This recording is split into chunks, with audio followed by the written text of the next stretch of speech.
बच्चों, मैं हूं Komal Trivedi. Welcome back to your YouTube channel KIT centres. आज के इस वीडियो में हम बात करने वाले हैं क्लास 11th के चैप्टर एनिमल किंगडम के फाइलम प्लैटीहेलमिन्थेस के बारे में, जिन्हें हम कॉमनली फ्लैटवर्म्स भी कहते हैं। यानी आज के इस वीडियो में हम डिस्कस करेंगे कि फ्लैटवर्म्स क्या है, इनकी सिमेट्री कैसे अलग है और इन्हें कैसे क्लासिफाइड किया गया था, मतलब इनके पास पाए जाने वाले कैरेक्टरिस्टिक्स या की फीचर्स क्या क्या है। ठीक है, तो बिना किसी देरी के स्टार्ट करते हैं अपनी इस वीडियो को।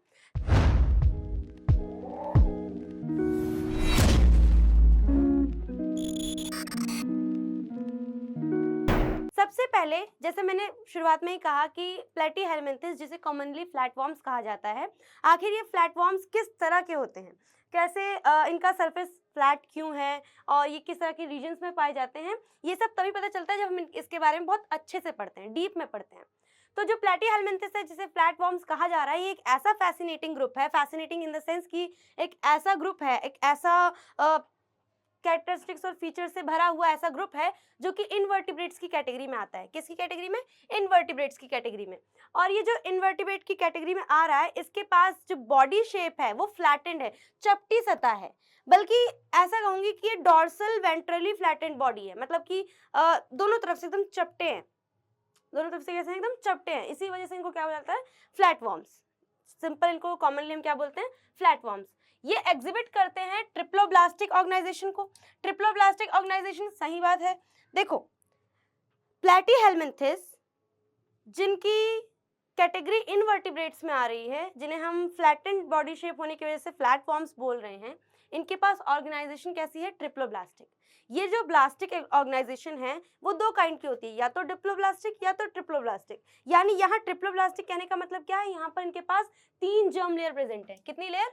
3 जर्म लेयर प्रेजेंट है, और यही तीनों जर्म लेयर मिलकर क्या करती है? प्लैटीहेलमिन्थेस को कंप्लीट बनाती है। ठीक है, देन ये एसीलोमेट है। एसीलोमेट कहने का मतलब है इनके पास सीलोम नहीं है या सीलम प्रेजेंट नहीं है। ठीक है, due to the absence of coelom इन्हें हम एसीलोमेट कह रहे हैं। इनका जो बॉडी लेवल है वो टिश्यू लेयर्स का है। कैसा है? 3 टिश्यू लेयर्स का है, लेकिन इनकी बॉडी में कैविटी स्पेस नहीं है। जैसे मैंने क्या बोला, एसीलोमेट बॉडी प्लेन तो है ही, लेकिन इनके पास 3 टिश्यू हैं। जाहिर सी बात है, अगर ट्रिप्लोब्लास्टिक है तो 3 टिश्यू तो होंगी, बट इन 3 टिश्यू के बीच में कैविटी या गैप नहीं है। इसी वजह से इनको एसीलोमेट की कैटेगरी में रखा जाता है। और ये जो ग्रुप है ये डिस्प्ले करता है बाइलेटरल सिमेट्री। बाइलेटरल मतलब अगर मैं इन्हें कट करूं तो ये इक्वली 2 हाफ्स में डिवाइड होंगे, है ना। यानी इनकी सिमेट्री कैसी है? लेफ्ट और राइट हाफ में इक्वली डिवाइड हो जाएंगे। ठीक, नेक्स्ट क्या है? और ये सेफलाइजेशन करते हैं having a defined head region with a sensory organ. यानी इनके पास क्या है? एक डिफाइंड हेड रीजन है, डिफाइंड सर का एरिया है, और उसी के अंदर इनका क्या प्रेजेंट है? सेंसरी ऑर्गन, जो कि सेंस करेगा, महसूस करेगा और अपने बॉडी फंक्शंस को रेगुलेट करेगा। यानी सेंसरी ऑर्गन इनके पास क्या है? प्रेजेंट है। ठीक है, अप्रोक्सीमेटली 20,000 नॉन स्पीशीज पाई जाती हैं फ्लैटवर्म्स की। ठीक है, इस डाइवर्स हैबिटेट के अंदर, मेराइन से लेकर फ्रेश वाटर सभी एनवायरनमेंट में। लगभग अब तक हमने कितनी खोजी है? 20,000 से प्लस कह सकते हैं, 20,000 के अप्रॉक्स स्पीशीज को खोज लिया गया है। ठीक है, और इनका जो एनवायरनमेंट है ये मेराइन भी हो सकता है और फ्रेश वाटर भी हो सकता है। ठीक है, ये ज़्यादातर मॉइस्ट टेरेस्ट्रियल एरियाज पे रहना पसंद करते हैं। इनकी अडेप्टेबिलिटी ये कहती है कि इनका जो मतलब जैसे इवोल्यूशनरी सक्सेस बहुत सारे नीशेस से गुजरा है। अगर ये मेराइन वाटर में भी रह रहे हैं, मेराइन एरियाज में भी रह रहे हैं, फ्रेश वाटर एरियाज में भी रह रहे हैं, मॉइस्ट अडेप्टेशन भी है इनकी। इसका मतलब, कहने का मतलब क्या है कि जो इनकी अडेप्टेशन पावर है ना, वो इन्हें बहुत से एनवायरनमेंट में ढाल लेती है। यानी इनके लिए जीना बहुत ज़्यादा आसान है, बहुत जल्दी अडेप्ट कर सकते हैं अपनी आसपास के एनवायरनमेंट के हिसाब से। ठीक है, यानी और इनके जो इकोलॉजिकल निशेस हैं, हैबिटाट्स हैं, वो भी ना मतलब बहुत ज़्यादा परफेक्ट है इनके रहने के लिए। ठीक, क्योंकि इनके पास ऐसी कोई कंडीशन नहीं कि मराइन में नहीं रहेंगे या फ्रेश में नहीं रहेंगे, ये दोनों में रह सकते हैं। ठीक, आगे चलकर बात करते हैं इनके की कैरेक्टरिस्टिक्स क्या है। प्लैटीहेलमिन्थेस के की कैरेक्टरिस्टिक क्या थे? सबसे पहले हमने किसकी बात करी? बॉडी सरफेस की। बॉडी सरफेस क्या बताया मैंने कि डॉर्सो और वेंट्रली, यानी आगे और पीछे दोनों तरफ से कैसे हैं? फ्लैटेंड सरफेस के, तो नॉर्मली क्या कह सकते हो, flatworms have dorso ventral flattened body, जिसके वजह से इनके गैसेस एक्सचेंज में एनहेंसमेंट आती है, चेंज आता है, बहुत ज़्यादा परफेक्टनेस होती है, एंड इसी की वजह से जो इनका बॉडी सरफेस है ना, वो इजीली गैसेस को एक्सचेंज कर सकता है, ठीक है। फ्लैटेंड बॉडी है तो गैसेस एक्सचेंज बहुत अच्छे से होगा। फिर रेस्पिरेटरी सिस्टम की बात करते हैं और सर्कुलेटरी सिस्टम की। रेस्पिरेटरी सिस्टम और सर्कुलेटरी सिस्टम ऐसे सिस्टम है जो इनकी बॉडी में लैक होते हैं, मतलब कमी होती है, कमी इन द सेंस की कोई परफेक्ट ऑर्गन नहीं है इनके रेस्पिरेशन के लिए, परफेक्ट ऑर्गन नहीं है किसी सर्कुलेटरी सिस्टम के लिए। ये रिलाय करते हैं डिफ्यूजन पे।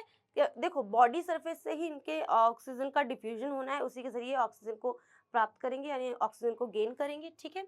और न्यूट्रिशन का भी ट्रांसपोर्ट इसी डिफ्यूजन के माध्यम से होता है, इसी डिफ्यूजन के तरीके से होता है, यानी यहाँ पे इनके पास कोई स्पेशलाइज्ड ऑर्गन नहीं है। They lack of specialised respiratory and circulatory organs, ठीक है, या सिस्टम कह सकते हो। फिर डाइजेस्टिव सिस्टम की बात करते हैं, तो जो इनका डाइजेस्टिव सिस्टम है वो प्रेजेंट तो है, but it is not completely digestive system, ये इनकम्प्लीट है, ठीक है। इनकम्प्लीट और कंप्लीट के बीच में क्या डिफरेंस है, हमने पहली वीडियो में काफी बार अच्छे से समझ लिया है, तो आई होप आपको पता है, ठीक। तो इनका जो डाइजेस्टिव सिस्टम है वो कैसा है, इनकम्प्लीट है। इनके पास सिर्फ और सिर्फ, इनकम्प्लीट कहने का मतलब क्या है कि सिर्फ और सिर्फ एक ही ओपनिंग है, एक ही ओपनिंग, मतलब कि वही ओपनिंग जो है वो काम कर रही है गैस्ट्रोवेस्कुलर कैविटी की तरह पे भी, और क्या कह सकते हैं न्यूट्रिशन का डिस्ट्रीब्यूशन करने के लिए भी सिंगल ओपनिंग है। माउथ है बट एनएस नहीं है।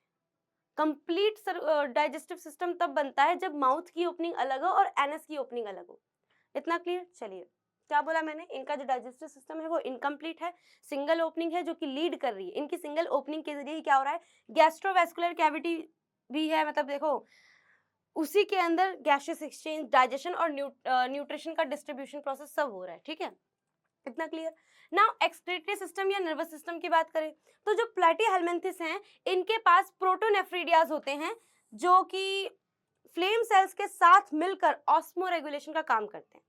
ध्यान सुनिए, प्लैटीहेल्मिन्थेस के पास प्रोटोनेफ्रिडियाज होते हैं जो कि फ्लेम सेल्स के साथ मिलकर किस तरह काम करते हैं, ऑस्मो रेगुलेशन का काम करेंगे, और एक लेडर लाइक नर्वस सिस्टम है इनके पास जो सेरेब्रा की तरह वर्क करता है। किसकी तरह? सेरेब्रा की तरह। अच्छा देखिए, इनके पास कोई कहूँ कि बिल्कुल well developed, well defined, not so well defined nervous system तो नहीं है, बट गैंग्लियाज बनी है इनके पास, ladder like cerebral ganglias present है, जिसके जरिए ये लोग बेसिक प्रोसेसिंग करते हैं, नॉर्मल प्रोसेसिंग करते हैं, जो कि एक लिविंग फॉर्म या लाइफ फॉर्म के लिए जरूरी है ना।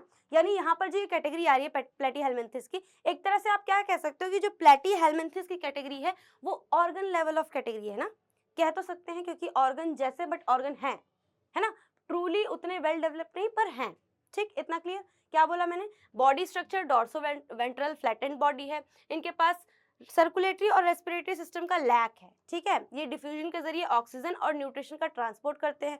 डाइजेस्टिव सिस्टम है बट इनकम्प्लीट है, सिंगल ओपनिंग है, उसी के जरिए गैस्ट्रोवेस्कुलर कैविटी भी रखते हैं और न्यूट्रिशन का डिस्ट्रीब्यूशन भी करते हैं। एक्सक्रीटरी और नर्वस सिस्टम की बात करी जाए तो एक्सक्रीटरी सिस्टम कैसे काम कर रहा है, इन प्लैटीहेल्मिन्थेस के पास प्रोटोनेफ्रिडियाज प्रेजेंट होते हैं, ये फ्लेम सेल्स के साथ मिलकर ऑस्मो रेगुलेशन करती है। ऑस्मो वर्ड ऑस्मोसिस से लिया गया है, from higher concentration to lower concentration, यानी किस तरह से बॉडी के अंदर कंसंट्रेशन बढ़ने पर, किसी चीज की एक्सेस बढ़ने पर उसे बॉडी से बाहर निकाला जाएगा, दैट इज कॉल्ड एक्सक्रीशन। हम एक्सक्रीशन का मतलब क्या समझते हैं, बॉडी से अनवांटेड सब्सटेंस को बाहर निकालना, वही है कि ये प्रोटोनेफ्रिडियाज के जरिए सारा काम करते हैं। और इनका जो नर्वस सिस्टम है यानी सेरेब्रल गैंग्लिया है वो लेडर लाइक स्ट्रक्चर है, और इसी के जरिए लोग क्या करते हैं, बेसिक प्रोसेसिंग करते हैं अपने लिविंग रहने के लिए, अपने फंक्शंस को प्रोसीड कराने के लिए। ओके, नाउ नेक्स्ट आगे चलते हैं। डायग्राम से सीधे सीधे समझ में आ रहा है कि इनकी ओपनिंग कैसी है, सिंगल। नाउ नेक्स्ट क्या है, अब इसी के अंदर समझा जाए कि ये जो प्लेटफॉर्म्स होते हैं ये फ्री लिविंग भी है, ठीक है। टर्बुलेरिया एक ऐसी क्लास कैटेगरी है जिसके अंदर जो मूवमेंट है वो फ्रीली हो रही है, ठीक है। लोकोमोशन टर्बुलेरियंस पोजेस करते हैं सीलियाज, यानी इनके पास सीलियाज प्रेजेंट होती है, सीलिएटेड बॉडी है। एपिडर्मिस लेवल पर यानी ऊपर वाली स्किन सरफेस पे क्या प्रेजेंट है, सीलियाज प्रेजेंट है, जो कि इन्हें अलाउ करते हैं एक स्मूथ ग्लाइडिंग के लिए, स्मूथ एक तरह से ग्लाइडिंग या कह सकते हैं एक जगह से दूसरी जगह मूव करने के लिए स्मूथली, बहुत ज्यादा परफेक्ट और स्मूथली, ठीक है, मूवमेंट कराते हैं through the water and moist environment. लेकिन ये जो सीलिया के जरिए मूवमेंट हो रही है कहाँ पर हो रही है, ये हो रही है अगर वाटर एरिया है, मतलब वाटर वाला हैबिटाट है तो वहाँ, या फिर जो मॉइस्ट हैबिटाट होते हैं, नमी भरे हैबिटाट होते हैं, वहाँ पर इनकी जो सीरिया होती है क्लास टर्बिल एरियाज की, ये बहुत ज़्यादा इनको स्मूथ मूवमेंट प्रोवाइड करते हैं। पर बता दिया ना कि एक्सेप्शन कैसा होना चाहिए, वाटर और मॉइस्ट एनवायरनमेंट का। दूसरा क्या है, रीजनरेशन की प्रॉपर्टी। रीजनरेशन का मतलब क्या होता है, दोबारा या अपनी ही बॉडी से दूसरों को बनाना, ठीक है। ये जो प्लेटफॉर्म्स होते हैं इनके पास एक रिमार्केबल रीजनरेशन की कैपेसिटी या एबिलिटी है। इनके जरिए क्या करते हैं, driven by pluripotent cells called neoblast, enabling them to regrow lost body parts. जैसे कि आपने वो देखा है छिपकली, लिजर्ड, जब उसकी पूंछ कट जाती है तो पूंछ कटने के बाद वो मर तो जाती नहीं है, कुछ टाइम बाद से धीरे धीरे धीरे धीरे उसकी जो पूंछ होती है वो रीजनरेट हो जाती है ना, और दोबारा से उगाती है। वैसे ही सीधा इस टर्बिलेरिया क्लास के अंदर एक मतलब इन प्लेटफॉर्म्स के अंदर खास एबिलिटी क्या है कि ये रीजनरेट कर सकते हैं। If they lost their body part they can regenerate, दोबारा से क्या कर लेंगे, रीजनरेट कर लेंगे, और इसी को हम क्या बोलते हैं, रीजनरेशन बोलते हैं। यानी अगर इनकी बॉडी का कुछ हिस्सा कट भी जाए ना तो भी ये वहां से दोबारा से सही कर लेंगे, उग जाएंगे, और ये इनकी सबसे खास कैपेसिटी है, ठीक है, या एबिलिटी है। और ये किससे हो रहा है, प्लरीपोटेंट सेल्स के जरिए हो रहा है, जिसे हम नियोब्लास्ट कहते हैं, ठीक है, किसके जरिए, प्लरीपोटेंट सेल्स के जरिए, जिसे हम नियोब्लास्ट कहते हैं। अच्छा, ये चीजें उतनी तो एनसीईआरटी में नहीं मेंशन है, बट आपको एक जानकारी के लिए याद रखना है इस वर्ड्स को कि ऐसा भी इनके अंदर होता है, कि ताकि एक सटीक जानकारी आपको हमेशा मिलती रहे। क्योंकि कभी कभी क्या होता है, जब आप चीज़ों को पढ़ते जाते हो और कुछ चीज़ें स्किप हो जाती हैं, कुछ चीज़ें नहीं लिखी होती हैं, और आगे चलकर वही चीज़ें जब सुनते हो तो ऐसा लगता है कि ये तो था ही नहीं, ये अचानक से कैसे आ गई, ये एक्सेप्शनल है, ये है, वो है।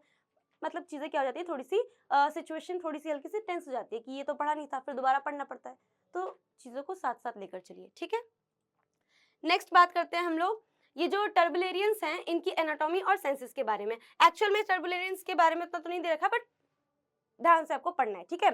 अब मैं आपको ऐसे ही बता रही हूँ, इसे आप स्किप भी कर सकते हो, अगर मतलब एग्जाम के पर्पज से पढ़ रहे हो या फिर सिर्फ एनसीईआरटी के पर्पज से पढ़ रहे हो तो आप इसे स्किप भी कर सकते हो, ठीक है। ओके, जो टर्बुलेरियंस ये है इनके पास आई स्पॉट्स कैसे होते हैं, उन्हें बोलते हैं ओसेली, ठीक है। ये सिंपल प्रोटोरिसेप्टर्स होते हैं। रिसेप्टर्स का मतलब क्या होता है, जो सेंस करता है, रिसीव करता है सिग्नल्स को, ठीक है। तो इनके पास सिंपल फोटोरिसेप्टर्स होते हैं that detect light intensity. Photo का मतलब ही क्या होता है, लाइट। यहाँ पर जो फोटो वर्ड है वो किसके लिए स्टैंड कर रहा है, लाइट के लिए स्टैंड कर रहा है। तो जो ये प्रोटोरिसेप्टर्स हैं ये डिटेक्ट कर लेते हैं लाइट की इंटेंसिटी को और एड करते हैं, देखिए जो प्लेटफॉर्म्स है ना, जैसे देखो, adding the platform in navigating it's environment. अगर मान लीजिए एनवायरनमेंट में कुछ खतरा है, और खतरा अगर पता नहीं चलेगा तो जाहिर सी बात है एक प्रे किसी प्रेडेटर का शिकार हो जाएगा। तो उससे बचने के लिए इनके पास जो प्रोटोरिसेप्टर्स हैं वो लाइट इंटेंसिटी को फील करते हैं और उसके जरिए नेविगेट करते हैं कि इनके एनवायरनमेंट में क्या चल रहा है, इनके एनवायरनमेंट में क्या चल रहा है, इन्हें किस तरफ जाना है, सेंस कैसे करना है, इन सब चीज़ों को, ठीक है। नाउ अब फेरिंक्स की बात करें तो एक फेरिंक्स क्या होती है, एक मस्कुलर ट्यूब है, एक्सटेंड कर रही है out of the mouth to ingest food. इनके पास फेरिंक्स का हिस्सा बताती हूँ तुम्हें, क्या बोला मैंने, एक मस्कुलर ट्यूब है जो एक्सटेंड कर रही है out of the mouth, mouth से तरफ से आगे तरफ एक्सटेंड कर रही है, ठीक है, कि ताकि ये फूड को इंजेस्ट कर सके, फूड को गेन कर सके, ठीक है। And flexible for different feeding strategies, और इसी के जरिए इनके पास फूड को डाइजेस्ट करने या इंजेस्ट करने की डिफरेंट स्ट्रेटजीज है, कि मतलब किस तरह से अपने प्रे को या अपने खाने को इन्हें पकड़ना है, ठीक है। तो एक स्ट्रेटेजी उन्होंने अलग अलग बना रखी है, ठीक है, इतना क्लियर। नाउ ऑरिकल्स, ऑरिकल्स एक ईयर लाइक प्रोजेक्शंस होती हैं, कान जैसे दिखने वाले प्रोजेक्शंस या कान जैसे दिखने वाले स्ट्रक्चर्स हैं जो कि इक्विप्ड है विद कीमो रिसेप्टर्स। देखो यहाँ फोटो रिसेप्टर्स था, फोटो मतलब लाइट, तो लाइट को रिसीव करना, लाइट की इंटेंसिटी को जानना है। यहाँ कीमो रिसेप्टर्स है जो कि केमिकल्स को भाप लेते हैं, ठीक है, to sense chemical cues in water. Water के अंदर जो केमिकल फॉर्म्स या केमिकल क्यूज चल रही हैं उनको भाप लेना, असिस्ट करना कि फूड लोकेशन कहाँ है। यहाँ तो ये लाइट इंटेंसिटी के जरिए एनवायरनमेंट देखेंगे, कहाँ जाना है, कैसे करना है, क्या करना है, और इस कीमो रिसेप्टर के जरिए ये अपने फूड की तरफ बढ़ेंगे, क्योंकि ये क्या करेंगे, इनके केमिकल क्यूज बार बार इनको सेंस कराएंगे कि इधर आ रहा है, इधर ऐसा है, इधर वैसा है। तो फूड को पहचानने में और उसका शिकार करने में इनके लिए क्या होगी, आसानी होगी। इतना क्लियर। नाउ आगे चलते हैं क्लास रेमेटोडास के पास। जो क्लास रेमेटोडा है ये एक पैरासिटिक फ्लूक्स हैं, ठीक है। पैरासिटिक मतलब कि जो कि हार्मफुल होती हैं आपके लिए, डिजीज कॉज करेंगे, ठीक है। पैरासिटिज्म जो कि रेमेटोड्स का एक पैरासिटिक फॉर्म्स है known as flukes that infect various host, बहुत सारे होस्ट को डिजीज से कॉज करता है, इंक्लूड ह्यूमंस, मतलब इसके जरिए ह्यूमंस को भी डिजीज हो सकती है, ठीक है। इनकी लाइफ साइकिल के बारे में बोला जाए तो इनकी लाइफ साइकिल थोड़ी सी कॉम्प्लेक्स होती है। कॉम्प्लेक्स कहने का मतलब क्या होता है, इनके पास क्योंकि मल्टीपल होस्ट हैं, तो मल्टीपल होस्ट हैं तो इनकी जो डेवलपमेंट होती है वो होस्ट टू होस्ट गुजरते गुजरते डेवलपमेंट कंप्लीट हो जाती है। अब अगर ऐसी डेवलपमेंट हो रही है जो होस्ट से होस्ट में चेंज होने पर हो रही है, तो इसका मतलब जाहिर सी बात है कि इनकी body complex, body strategies, body का लेवल थोड़ा सा कॉम्प्लेक्स होगा और इनसे बचना भी थोड़ा सा क्या हो जाता है, कॉम्प्लेक्स हो जाता है, ठीक। नाउ अटैचमेंट की बात करें, equipped with oral and ventral suckers, इनके पास जो माउथ वाला हिस्सा है ना वो सकर टाइप का है, लेकिन अगर चिपक गए ना तो सक कर लेंगे चीजों को, है ना। जैसे जोंक है, फ्लूक है, जोक है ना, चिपक गए तो खून चूस के ही निकलेंगे ना, सकर टाइप माउथ, तो इनका जो माउथ का हिस्सा है वो कैसा है, वेंट्रल सकर जैसा है, सामने की तरफ का है और सक करेंगे ये लोग, enabling firm attachment to the host tissue, ये होस्ट टिश्यू पे चिपक गए तो बिल्कुल अटैच हो चुके। अब टिश्यू पे चिपकने के बाद जितना न्यूट्रिशन, नरिशमेंट, जितना फूड जो भी है वो सब ये उस हिस्से से सक कर लेंगे। इतना क्लियर। नाउ आगे चलते हैं, फिर ध्यान से देखिए, अब जो भी इतना पढ़ ही लिया तो फिर बीमारी के बारे में पढ़ लेते हैं कि बीमारी क्या है। अच्छा, ये जो रेमेटोडास के एग्जांपल्स में जो बीमारियां आ रही हैं उनमें बीमारी जो है उसका एक नाम है, देखो वैसे तो कायस्टोमा या कायस्टोमोसिस एक ऐसी बीमारी है जिसके अंदर क्या होता है, जो ऐसी स्पीशीज जो अफेक्ट करती हैं 200 से ज़्यादा, 200 मिलियन से भी ज़्यादा पीपल्स को पूरे दुनिया भर में अफेक्ट कर चुकी हैं। इतना इम्पैक्ट इनका खतरनाक है कि अगर मतलब ये बीमारी हो रही है तो ज़्यादा तादाद में हो रही है, ठीक। और इनका ट्रांसमिशन कैसे होता है, ये ह्यूमन इससे किस तरह से अफेक्ट हो जाएगा, अफेक्ट होने के लिए कांटेक्ट होता है। अगर मान लो स्विमर्स हैं या हाँ स्विमर्स का एग्जांपल लेते हैं, स्विमर्स हैं या जो ये होते हैं ना मछुआरे हैं, तो ये जब पानी के पास का काम इनका ज़्यादा तैरना हो गया, मछलियाँ पकड़ना हो गया, तो चाहे फ्रेश वाटर हो चाहे थोड़ा-सा वैसा पानी हो, ठीक है? ज़्यादातर तो फ्रेश वाटर में ही हम लोग जाते हैं। तो उस टाइम पर क्या होता है, जो फ्रेश वाटर है अगर वो किसी लार्वल फॉर्म से इनकी क्या कहते हैं, इन ऑर्गेनिजम्स की लार्वल फॉर्म्स के साथ कंटामिनेट हो चुका है, तो उन लार्वल फॉर्म्स की वजह से क्या होता है, ये ह्यूमंस की बॉडी के कांटेक्ट में आते हैं और ह्यूमंस की बॉडी के कांटेक्ट में आने पर क्या करेंगे, होस्ट बॉडी के साथ, टिश्यू के साथ अपने सकर को अटैच करेंगे, अपने माउथ को अटैच करेंगे एंड देन उसके बाद क्या करेंगे, सक करना शुरू करेंगे, खींचना शुरू करेंगे। क्यों? कि ताकि इनको न्यूट्रिशन और नरिशमेंट मिल सके, क्योंकि इनको जीना है। अच्छा, ये लार्वल फॉर्म्स निकलते कहाँ से हैं? इन लार्वल फॉर्म्स के पानी में आने का जरिया है snails. Snails in larval forms को कैरी करके रखते हैं। एक तरह से क्या कह सकते हो कि स्नेल्स जो हैं वो इन लार्वल फॉर्म्स के कैरियर हैं, है ना। तो जिस पानी में साफ पानी में स्नेल्स हैं तो ज़्यादातर वहाँ पर चांसेस है कि इस तरह के पैरासिटिक फॉर्म्स उस पानी में होंगे, यानी वो पानी कैसा है, कंटामिनेटेड है। तो नेक्स्ट टाइम कोई भी जाए तो प्लीज़ पहले देख लो कि आसपास का एरिया कैसा है, हो सकता है कौन सा पैरासाइट कहाँ क्या इंतजार कर रहा है, पहले जानकारी लो फिर कहीं पर जाओ, ठीक। उसके बाद इनके सिम्टम्स क्या होंगे, अच्छा चलो मान लीजिए अफेक्ट हो गया, अफेक्ट होने के बाद आपको सिम्टम्स कैसे दिखाई देंगे कि आपको ये चीज़ें हो चुकी हैं। अफेक्शन के बाद आपको सिम्टम्स दिखाई देंगे, इनके कॉमन साइंस होते हैं एब्डोमिनल पेन, पेट में दर्द होना, ज़्यादातर आपने क्या सुना है जो पैरासिटिक अटैक्स होते हैं उनमें एब्डोमिनल पेन कॉमन होता है। तो एब्डोमिनल पेन हो गया, अनीमिया हो गया, खून की कमी, बिकॉज सकर्स हैं तो न्यूट्रिशन खींचेंगे, न्यूट्रिशन कहाँ पे है, ब्लड के अंदर, ब्लड को खींचा, अनीमिया, खून की कमी, ठीक है। एंड प्रोग्रेसिव ऑर्गन डैमेज, और धीरे धीरे इसी की वजह से क्या होता है, ऑर्गन्स डैमेज होना शुरू हो जाते हैं, बिकॉज बॉडी में खून की कमी है, बॉडी में न्यूट्रिशन नरिशमेंट की कमी है। जब ये होस्ट बॉडी पर अटैक करते हैं तो ये ऑर्गन्स को डैमेज करना स्टार्ट करते हैं, है ना। यानी ओवरऑल धीरे धीरे आपकी बॉडी बिल्कुल वीक हो जाएगी, बिल्कुल वीक हो जाएगी, और जो आपको साफ साफ सिम्टम्स नजर आएंगे कि आप इस पैरासिटिक अटैक में आ चुके हो, ठीक है। नाउ नेक्स्ट बात करते हैं सिस्टोडा क्लास के बारे में, ठीक है। सिस्टोडा क्लास भी कैसी है, पैरासिटिक है, ये टेप वॉर्म्स की कैटेगरी में आते हैं। इनका पैरासिटिज्म कैसे आता है, जो सिस्टोडाज होते हैं ये इंटेस्टिनल पैरासाइट्स होते हैं, पेट के अंदर बनने वाले पैरासाइट्स हैं। ये वर्टिब्रेट्स की कैटेगरी में आते हैं और ये एब्जॉर्ब करते हैं न्यूट्रिशन को by directly from the host. साफ सीधी बात है, क्या बोला, ये इंटेस्टिनल पैरासाइट्स हैं, यानी इंटेस्टाइन में बनने वाले पैरासाइट्स हैं, जो कि एब्जॉर्ब करेंगे न्यूट्रिशन को direct from the host body. जब होस्ट बॉडी के अंदर ही है तो होस्ट बॉडी के अंदर से ही क्या कर लेंगे, ये न्यूट्रिशन को सक कर लेंगे। फिर इनका स्कॉलेक्स की बात करें, the head region has hook and suckers. इनके हेड रीजन पे क्या प्रेजेंट है, हुक्स प्रेजेंट है और सकर्स प्रेजेंट है, जो कि अटैच कर लेते हैं securely with in the host intestine. Host के इंटेस्टाइन में ही अटैच कर लेंगे न्यूट्रिशन को, वहीं से सक कर लेंगे। तो इंटेस्टाइन में जब न्यूट्रिशन एब्जॉर्ब होगी ही नहीं हमारे लिए, तो हमारे लिए बचेगा क्या, सारा न्यूट्रिशन तो ये लोग दे रहे हैं। यानी डेवलपमेंट किसकी हो रही है इंटेस्टाइन के अंदर, इन पैरासाइट्स की हो रही है, ठीक है।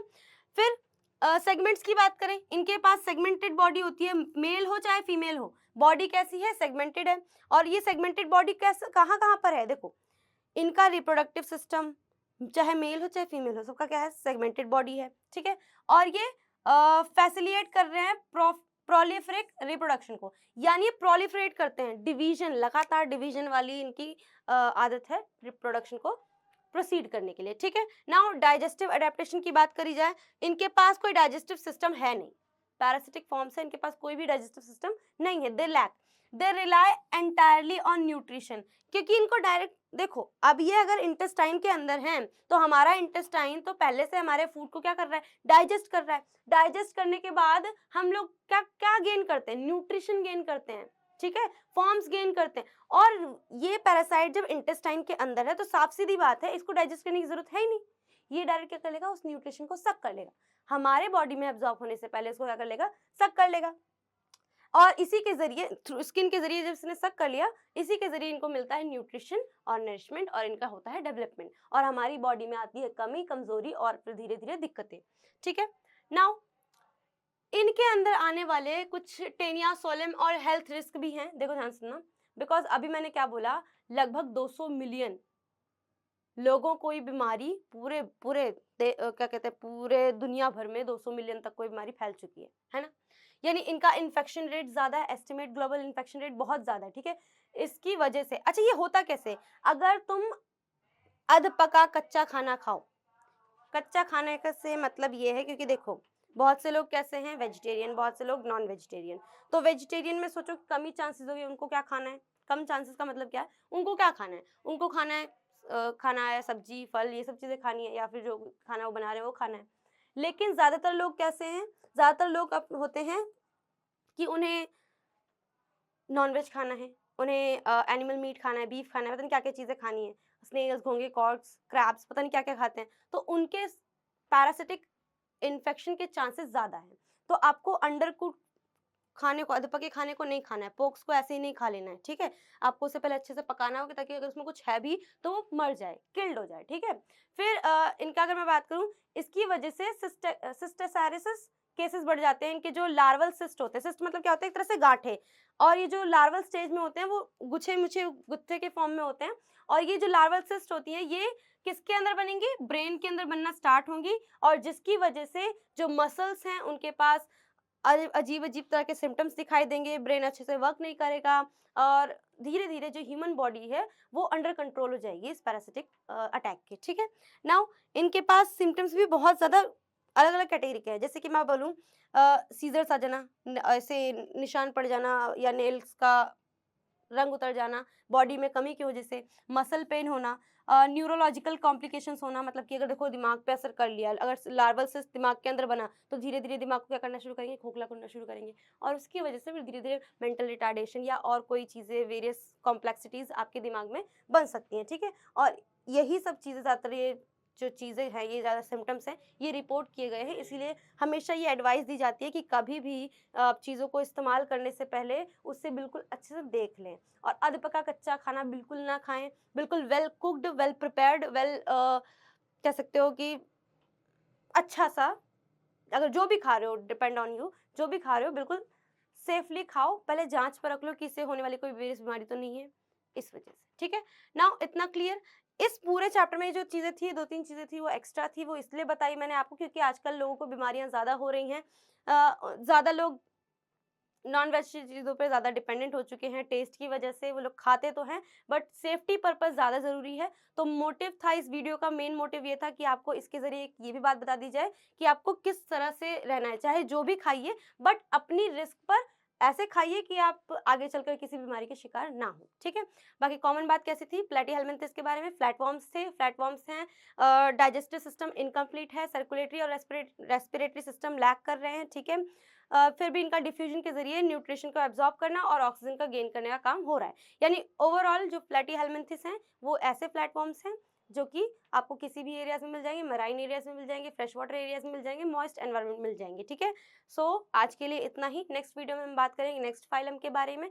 तब तक के लिए अगर कोई डाउट है किसी भी चीज़ से लेकर, चाहे तो क्लास के टॉपिक से लेकर या चाहे इस डिजीज़ के बारे में, आप हमें कमेंट सेक्शन में ड्रॉप कर सकते हैं। हम आपके कमेंट को पढ़ेंगे और उसका पूरा जवाब देंगे। तब तक के लिए शुक्रिया और बने रहिए हमारे साथ।